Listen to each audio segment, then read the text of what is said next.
Hi everyone, welcome to my channel. ನಾನು ಇವತ್ತು ಅತಿ ಸುಲಭವಾಗಿ ಮಟನ್ ಫ್ರೈ ಮಾಡೋದು ಹೇಗೆ ಅಂತ ತೋರಿಸ್ತಾ ಇದ್ದೀನಿ. ನಾನು 1 kg ಮಟನ್ ತೊಗೊಂಡಿದ್ದೀನಿ.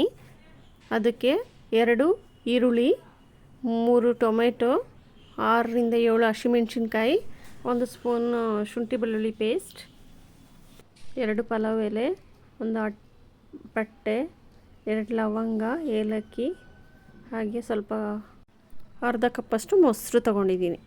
ಮಟನ್ಗೆ ಮಸಾಲೆ ಹಾಕ್ಕೋತಾ ಇದ್ದೀನಿ. 2 ಸ್ಪೂನ್ ಉಪ್ಪು, 1 ಸ್ಪೂನ್ ಅರಿಶಿನ, 1 spoon red chilli powder, 1 spoon ಶುಂಠಿ ಬೆಳ್ಳುಳ್ಳಿ ಪೇಸ್ಟ್, ಅರ್ಧ ಕಪ್ಪು ಮೊಸರು, 2 ರಿಂದ 3 ಸ್ಪೂನ್ ಮಟನ್ ಮಸಾಲ. ಇಷ್ಟು ಹಾಕಿ ಚೆನ್ನಾಗಿ ಮಿಕ್ಸ್ ಮಾಡ್ಕೊಳ್ಬೇಕು. ನೋಡಿ, ಇವಾಗ ಮಿಕ್ಸ್ ಮಾಡಿ ಆಯಿತು. ಒಂದು ಅರ್ಧ ಗಂಟೆ ಇವಾಗ ಕುಕ್ಕರಲ್ಲಿ ಮಾಡ್ತಾಯಿದ್ದೀನಿ. 2 ರಿಂದ 3 ಸ್ಪೂನ್ ಆಯಿಲ್ ಹಾಕ್ಕೋತಾ ಇದ್ದೀನಿ. ಇದಕ್ಕೆ ಗರಂ ಮಸಾಲೆ ಎಲ್ಲ ಹಾಕ್ತಾಯಿದ್ದೀನಿ.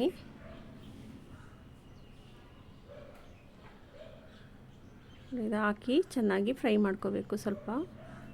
ಸ್ವಲ್ಪ ಜೀರಿಗೆ, 6 ಹಸಿಮೆಣಸಿನ್ಕಾಯಿ, 2 ಈರುಳ್ಳಿ, ಇಷ್ಟು ಹಾಕಿ ಚೆನ್ನಾಗಿ ಫ್ರೈ ಮಾಡ್ಕೋಬೇಕು. ನೋಡಿ ಈ ರೀತಿ.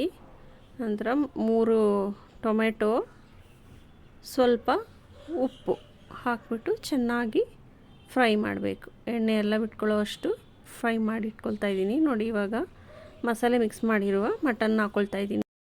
ಮಿಕ್ಸ್ ಮಾಡಿಕೊಂಡು ಸ್ವಲ್ಪ ಫ್ರೈ ಮಾಡಿಕೊಂಡು ಒಂದು ವಿಶಲ್ ಮಾಡ್ಕೊತಾ ಇದ್ದೀನಿ. ನೋಡಿ, ಇವಾಗ ರೆಡಿ ಆಗಿದೆ. ಸ್ವಲ್ಪ ಕೊತ್ತಂಬರಿ ಹಾಕ್ತಾಯಿದ್ದೀನಿ ಕೊನೆಯದಾಗಿ.